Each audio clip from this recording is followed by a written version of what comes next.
Mr. Speaker, ladies and gentlemen, businesses all around the world, including motorsports like F1, etc., are already quite aware of the environmental impact that they have and the need to be able to go green in the name of promoting things like CSR and other kinds of grassroots initiatives. This is because these corporations are already aware and being pressured of the undeniable climate change that we're already seeing happen around the world, as well as the need for particular people and businesses to be able to hold them accountable. Because on both sides of this debate, we understand the harm to the environment that they already do. However, like what I suggested in my point of information, this is uniquely a debate about what kind of strategy to be able to do in order to be able to get the change they want. And we believe that doing it through a sort of greenwashing and performative way in an attempt to be able to strong arm them with these ESG directives, such as interfering with their business model operations, etc., is a bad strategy that undermines their ability to be able to organically do this, which we think they already are doing. I'll talk more about that later. A few features of our model which we think are relevant for this debate. Firstly, let's examine what ESG directives really are and how exactly it's quite perverse and harmful. Like what I suggested in my point of information, the reason why Wall Street and a lot of business pundits labeled ESG as ESG is because they tried to be able to cut across all of these particular things: environmental factors, social factors, and governmental factors. But the concern here, and to explain my point of information, is that ESG has a bad rep of being a bit unnuanced, disingenuous, greenwashing, etc. And the problem about cloaking these things into ESG is that it makes the specific problem of the environment specifically difficult to be able to determine. Because you have two other letters in that acronym. You have social factors, you have government factors, and that's exactly why ESG over the past couple of decades has gotten a lot of shit, because it's sort of an attempt to try and do all of these particular things without necessarily defining what these things are. The second thing I want to talk about in this portion is what do we mean by not supporting this, and to answer their burden push, what exactly is our comparative?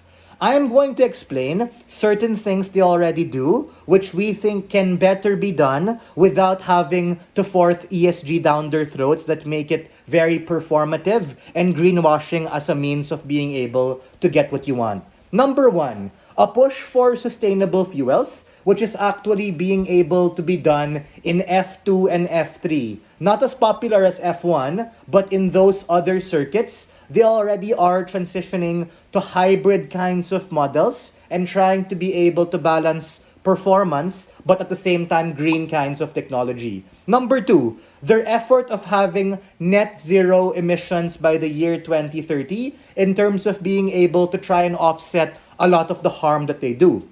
Number three, better forms of being able to deal with the logistics, because we understand that shipping all of these people and all of these cars to many parts of the world, whether it be for the Drivers' Championship or the Constructors' Championship, does infringe a lot on resources. Now, side government might say, oh, bro, you're conceding to our point. You're saying that's ESG, etc. No, it's not, right? Because the point in which on your side, you do this through the lens of a directive, which is largely very pushy, trying to be able to change their business model, that exactly is where you unlock a harm of trying to be able to undermine who the fans are and where the money comes from. And we have to understand that huge backers and investors like Saudi Arabia or a lot of rich billionaires around the world who are operating and funding the F1, for example, do come from mining and oil and petroleum kinds of backgrounds. And we need to be able to play smart, bro. We can't be like, yo, fuck you. You're harming the environment. Here's all this ESG things you have to do. We need to be able to be a bit more strategic in terms of being able to suck them dry of their money to make sure that people still care about F1 and that the performance of these particular cars, and more importantly, the optics and perception that people have over that isn't going to be seen as performative,